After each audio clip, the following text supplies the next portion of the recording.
I greet you, dear students of NSCIS and ICT in the Faculty of Science, and I want to welcome you to Uganda Matters University. I know for most of you have had other modules, but I want to welcome you personally, and also I want to welcome you to this module. The purpose of this small recording is to first of all introduce myself to you and introduce the module research methods to you. The reason why I'm doing this with a pre-recorded session is that I want us that when we meet the first time, we don't immediately start with me pumping you with content. That may be a little bit misleading for all of us. There is something you know about research. This is not the first time you're encountering it. There is something I know. But for us to have a meaningful engagement, I would like that we all come fully prepared, and so that I understand where your knowledge lies, and I can build on from that. So let me start by introducing myself instead of bombarding everything to you. My name is Sheba Rusoke Nyakaisiki. I'm a lecturer in the Faculty of Science. I am, I am an ICT specialist, and I'm also a researcher. As this slide presentation indicates, I have a PhD in the field of ICT, specifically in the area of mHealth, and I specifically focused on designing context-aware mHealth applications in Ugandan rural areas. So that's briefly my research interests. I have been involved for some time with an organization called Palliative Care Association of Uganda, and I'm actively involved in research with them. I'm not an expert by any stretch, but I am learning, and I hope what I've learned I can impart to you, and I can also learn quite a bit from you. So, topics that we shall discuss briefly. Now, first of all, I want to indicate that I've uploaded the course outline in Moodle, and you can access this there and read it. It is a work in progress, it's not complete, but you may have ideas of content we may have to cover, and references. I will give references as the course goes along. Yeah, but the course outline is uploaded there. 2, I want us to discuss teaching and learning strategy.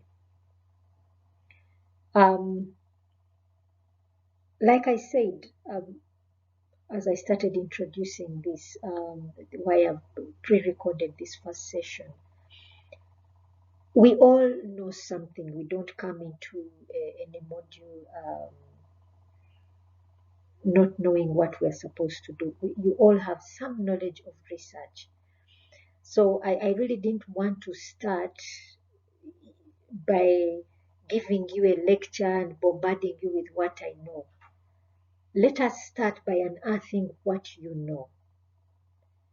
And so the very first thing that I'm going to focus on in this recording is to present to you your first task as research students. So we are going to focus really much on problem-based learning. We shall have lectures, live lectures, but we shall also have pre-recorded lectures. Reason being that I don't want, again, to keep bombarding you Zoom session after Zoom session, pumping you with information.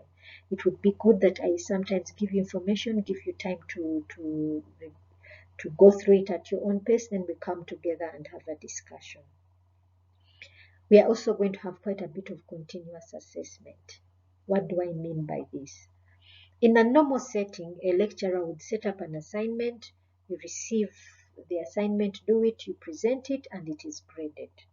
But sometimes there may be some things that can be corrected. That can, first of all, it would improve your learning process, but also would improve your mark. So when we state on the course outline that you have an assignment given to you this date and you present it on this date, I also give room for improvement. Why? Research as a skill requires continuous learning. It requires extensive thought and discussion and going back and rethinking and coming back to it. When you're doing your research, when you're doing your final dissertation, you will notice that there'll be a lot of going back and forth between you and your supervisor, simply because there are things you have to go back, rethink it, and represent it in another way.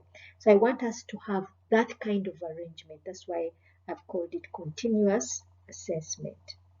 Your final exam will be the concept paper, because I believe at the end of the day, we want you to produce a proposal. The concept paper is the first basic step of any research.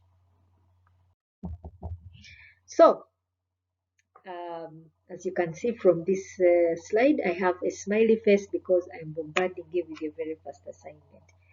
Please do not hate me for it. But however, the purpose, like I said earlier, is that first of all is to try and bring out from you the knowledge that you do have on some of the basic concepts of research. Going into this assignment, one of the first things I first of all have a knowledge of is that I have in my class two sets of students, two sets of students from two different programs, that is ICT and IS.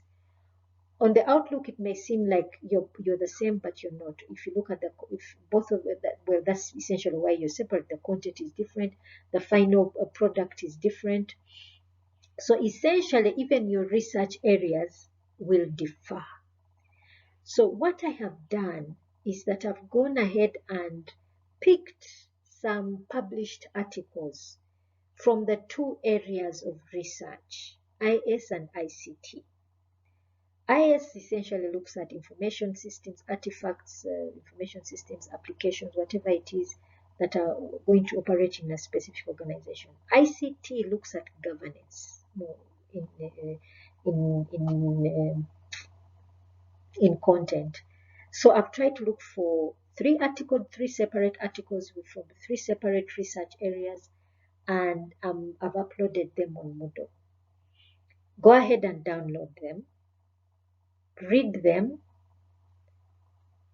Look at these research articles. Then what is your task? Well, in your groups, I believe you have already done quite a number of modules now, so you must have worked in groups. I specifically had the MSc ICT class, and I remember they had, if I'm not mistaken, there may have been two groups. If I'm not mistaken, 2 or 3 groups. Now, you can work in your existing groups. Select an article of your choice in your group. Now, from those articles, read through it. Read through that article. I want you to identify some research components. First of all, a problem statement, as we see here. So the first thing you need to look at is the problem statement. Try and identify what was the problem statement of this particular research. Provide an explanation for this problem statement from your perspective, not simply what the writer wrote, but once you read it, what exactly was the problem, and also give also some background. You can go back and read a bit more about that area. Go back to Google Scholar and research about that particular problem statement, what has been said about it. Give a perspective on it, because you have a perspective. That the authors who published that article, they had their perspective, but also you may have yours. So give the rest of us, the class, your perspective of it. You can give us a bit of a background in your presentation about the problem statement, what the writers say and what you think, and then explain to us what they perceive the problem statement is, and also give us an explanation on your side, what you think is significant about it. Identify the research objective. to be the second point. Identify the research objective. So once they identified their research problem, what then was their research objective or hypothesis, whichever it may be. Identify the research method or strategy. Okay? But don't just identify it, critique it. How do you think this was an appropriate method? And why do you think so? If you think it wasn't, why do you think this one was not? Give us some critical thoughts from your perspective as a group. What were their findings? What were the findings of this research? Just give us a summary. Don't just repeat what is written, but just give us a summary. And then, what are the future areas of research from what they've selected?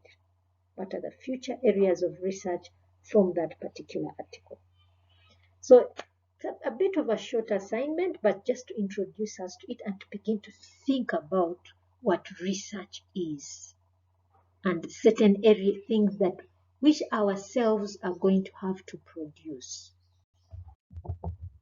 So present your findings to the class on the 28th of May. So essentially, I'm giving you this weekend to do this work. Okay, I think that's a good trade-off. So let's have a fruitful discussion, and I hope that we shall enjoy this module. I think I have a passion for research. I didn't know I had it. I was kind of thrown into it, but I think I have a passion for it. And I see the logic in it. And I hope at the end of this module, you will also see the logic of it. So I thank you, and we shall meet online.